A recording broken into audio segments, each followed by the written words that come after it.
একটি লাইন বলে আমার বক্তব্য শেষ করব। মন কি বাত অনুষ্ঠান প্রতি মাসের শেষ রবিবারে অনুষ্ঠিত হয়। অন্যান্য অনুষ্ঠানের চাইতে মন কি বাত অনুষ্ঠান একটু ব্যতিক্রম অনুষ্ঠান। আপনারা দেখেছেন মন কি বাত অনুষ্ঠান শুরুর প্রায় 10 মিনিট আগে কিন্তু আমি এখানে পৌঁছেছি।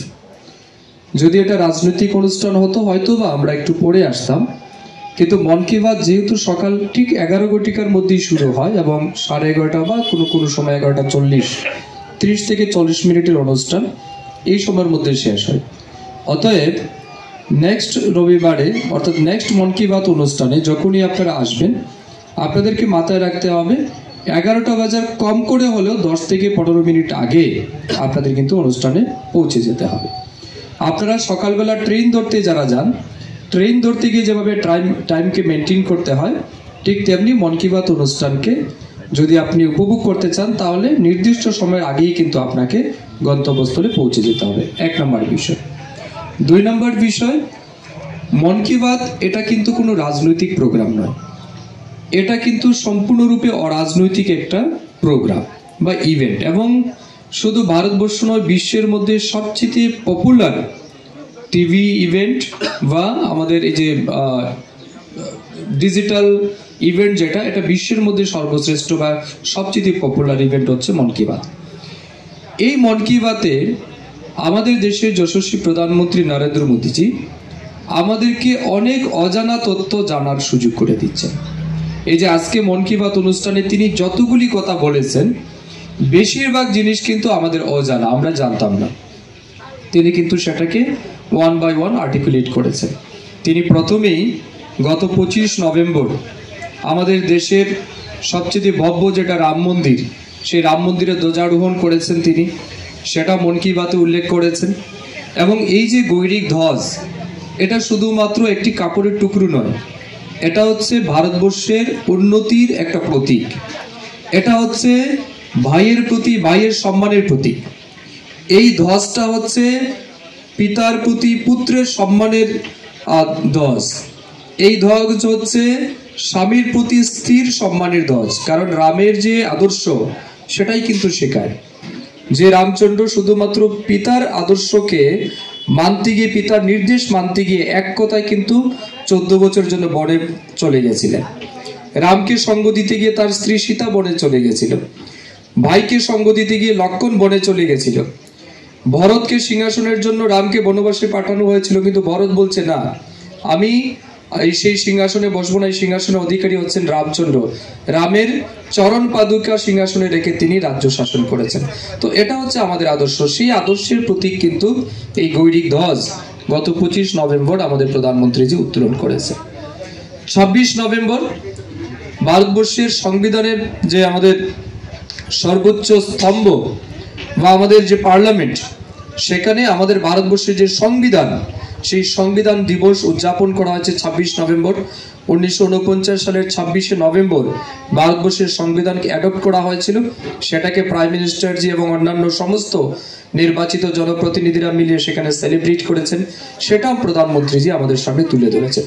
মাননীয় প্রধানমন্ত্রীজি মন কি বাত অনুষ্ঠানে তিনি আমাদের সামনে রেখেছেন যে একটা সময় আমাদের দেশে এখন যেমন জিপিএস সিস্টেম আছে, জিপিএস এর মাধ্যমে আমরা এক জায়গা থেকে আরেক জায়গায় যেতে পারি, লোকেশন চিনতে পারি। যেমন আমি এখানে আসার জন্য অমিতাভ দা আমাকে লাইভ লোকেশন পাঠিয়েছে, আমি লাইভ লোকেশন দেখে এখানে চলে এসেছি। কিন্তু আগে তো সেই সিস্টেম ছিল না। তখনকার সময় আমাদের নেভি কমান্ডার যারা ছিলেন, নেভিতে যারা, তারা কিভাবে সমুদ্রপথে এক জায়গা থেকে অন্য জায়গায় যেত, তাদের যে ট্যালেন্ট সেটা তিনি আমাদের সামনে তুলে ধরেছেন। তিনি আইএনএস মাহে, যেটা রিসেন্টলি আমাদের নৌসেনার সাথে যুক্ত করা হয়েছে, কিছুদিন আগে প্রধানমন্ত্রী উদ্বোধন করেছেন, অর্থাৎ নৌসেনার শক্তিকে বৃদ্ধি করেছেন। তার সাথে সাথে আমাদের দেশের যে উৎপাদিত যন্ত্র বা মেশিনারি বা এই যে আইএনএস মাহে, এটা কিন্তু আমাদের দেশের তৈরি, আমাদের দেশের ইঞ্জিনিয়ার, আমাদের দেশের ব্যক্তিত্বরা, টেকনিশিয়ানরা সেটা তৈরি করেছে। এবং আত্মনির্ভর ভারতের যে স্বপ্ন প্রধানমন্ত্রীজি দেখছেন, তারই কিন্তু উজ্জ্বল নিদর্শন এই আইএনএস মাহে, যেটা তিনি বলেছেন। এর সাথে সাথে আমাদের দেশকে আত্মনির্ভর করার জন্য মধুমাখি, এই যে মধুর উৎপাদন, আপনারা দেখেছেন তিনি শাহেদের কথা বলেছেন। আগে 2014 সালে আগে আমাদের দেশে কত আমাদের উৎপাদন ছিল? মাত্র 74,000 মেট্রিক টন। এখন সেটা বেড়ে কত হয়েছে, 1.5 লক্ষ মেট্রিক টন।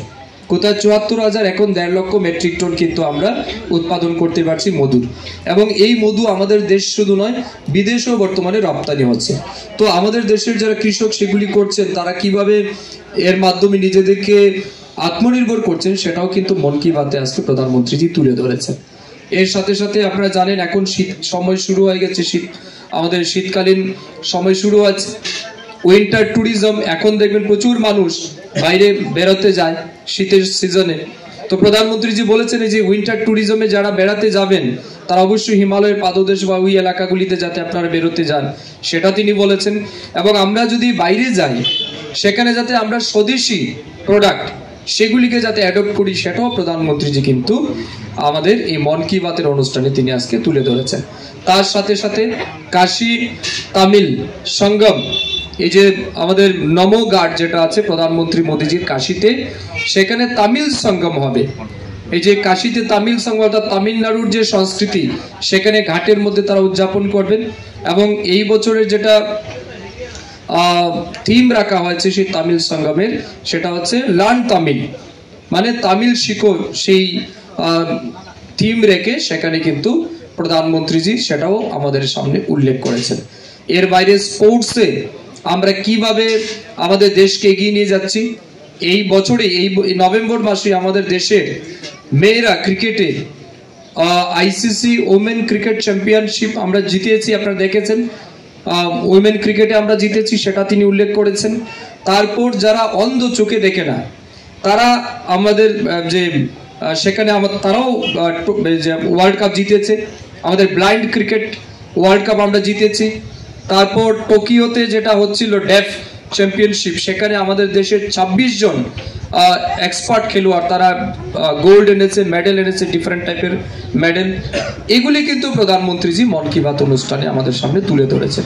তার সাথে সাথে আমাদের দেশের তিনি ভোকাল ফর লোকাল, স্বদেশি প্রোডাক্টকে অ্যাডপ্ট করার কথা বলেছেন। তাহলে এই যে যতগুলি কথা প্রধানমন্ত্রীজি মন কি বাতে তুলে ধরলেন, কোনো জায়গায় মোদীজি কি বলেছেন যে না বিজেপিকে ভোট দিন, বা ওই রাজ্যে বিজেপি নির্বাচন আছে ভোট দিতে হবে, বা